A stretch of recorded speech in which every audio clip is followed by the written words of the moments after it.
J'imaginais pas la voir en face. Elle et moi ne sommes pas de la même race. En cette nuit de fête, tout y est. On s'en fout de ce qu'on fait. Musique, alcool, striptease, sans se rendre compte de nos bêtises.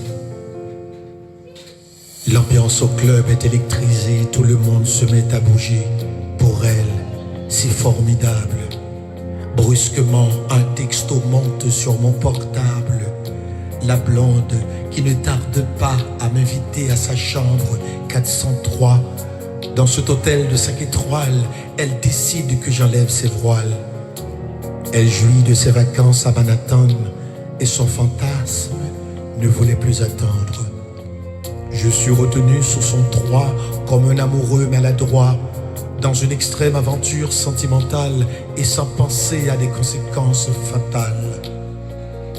La blonde se sentait émerveillée par mon tempo qui l'a fait danser et cette longue soirée ne fait que commencer. Elle m'a offert des bijoux et argent, des souvenirs d'antan de ses parents. À cet hôtel, c'est écrit qu'on ne reçoit pas les blagues. J'ai commencé à avoir des tracts et au fond du long couloir, j'entends dire « Arrêtez ce sale noir ». Je suis conduit au poste de police. On me voyait déjà coupable et complice.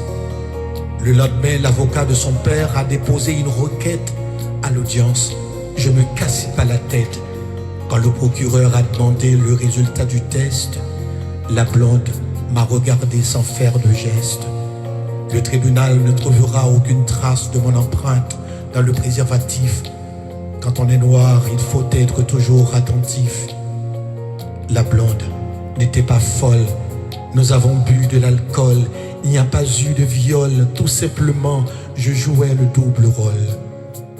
Entré dans sa chambre, c'est elle qui m'a invité pour admirer sa posture et sans l'avoir embrassée. Je pensais téléphoner à mes proches. Il ne restait plus un sou dans ma poche. Dans ma cellule, j'écris une lettre à mon père pour faire croire à ma mère. Je suis parti pour un boulot et je reviens bientôt. J'étais en prison comme un petit sale con, battu et harcelé tous les soirs. Pourtant, la seule personne qui est venue me voir, c'est Sylvie que mon cœur n'a jamais voulu que ma sœur déteste la plus. Sylvie ne travaille pas et me partage tout ce qu'elle a. Son rêve sublime est de m'embrasser sur les joues et souhaite devenir mon amour.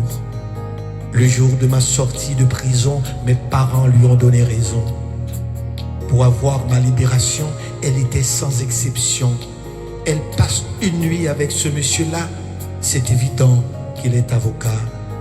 J'ai plaidé coupable, juste un arrangement à l'amiable. Le juge, devant toute l'assistance, par ses motifs, a conclu qu'il n'y a pas eu d'évidence. Mais le racisme m'a condamné pour le sexe, une sentence de non-sens et complexe.